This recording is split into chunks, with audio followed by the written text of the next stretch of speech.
crunch time. Households on the red line. Rate expectations, a nervous wait. It's now not a matter of if, but by how much. Energy prices soaring. Expected to add further cost of living stress to struggling households.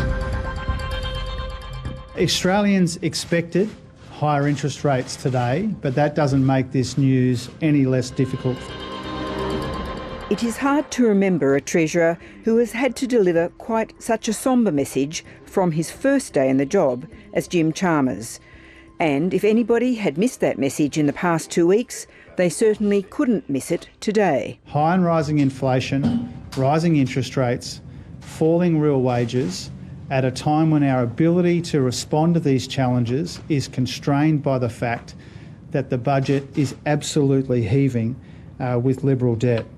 Now, it is within our grasp, it is within our reach to strengthen our economy and to have a better future, but first we need to navigate together this high and rising inflation and the interest rate rises that accompany it. And just how hard that navigation will be was made clear to Australians at 2:30 this afternoon, when the Reserve Bank announced it was pushing interest rates a 0.5 percentage point higher on top of the 0.25 percentage point it announced last month.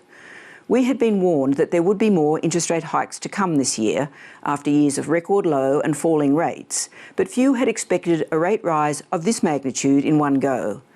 By raising rates so sharply, the central bank has opted to whack expectations as much as the actual rate of inflation. But the Reserve Bank is not the only one trying to set expectations. We need to be honest and upfront with the Australian people about the nature, the severity, the magnitude of this inflation challenge that we confront. Australians already know that because they're paying ever higher prices for their groceries and for their energy, and now to service their mortgage as well.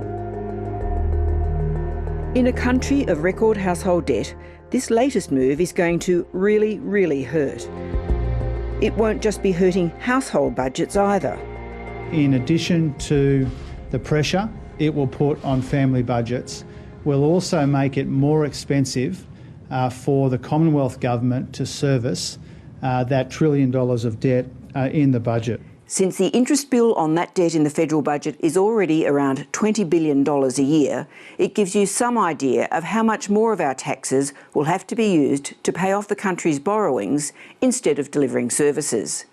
It's certainly common for incoming treasurers to engage in the theatre of proclaiming the budget cupboard bare, the famous black hole manoeuvre. But Chalmers' task is very different. It's not so much that the cupboard is bare or that there is an even bigger black hole than we thought. It is that a perfect storm of international and local factors that are largely outside any government's control have hit the economy. The Albanese Labor government does not underestimate the serious combination of challenges that we have inherited. All he can do for now is promise some relief in the budget. Our responsibility as the new government is to make sure in the October budget that I will hand down that there is a cost of living package that includes our policies on childcare and medicines, but also to get that longer term downward pressure on energy prices and to get real wages moving again. Labor committing to $45 billion. New Shadow Treasurer Angus Taylor was quick out of the blocks today. All good? Perfect. Thank you very much. Cheers. To argue Labor spending promises would be adding to inflation. But one of his colleagues had already pointed out that the coalition had hardly helped on this front. There's no doubt government spending should have been lower for the last year or so. The coalition government was right to spend money to help support the economy during COVID, but we needed to put the speed limits of the economy down over the past year. Underlying much of the new government's argument about inflation, and particularly the spiralling cost of energy, is that considerable blame does lie with the former government. But it is more interested for now in ensuring voters know that whoever is responsible for the mess, their new government will try to clean it up, and that it understands just what impact all these cost pressures are having on voters. A whole range of issues, unfortunately, coming at us at once, and so it will be a difficult winter. It will be an expensive winter. We are in the midst of a full-blown cost of living crisis.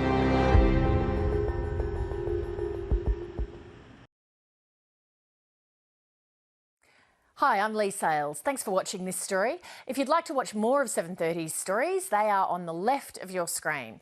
And tap on the button below to subscribe and get the latest from ABC News.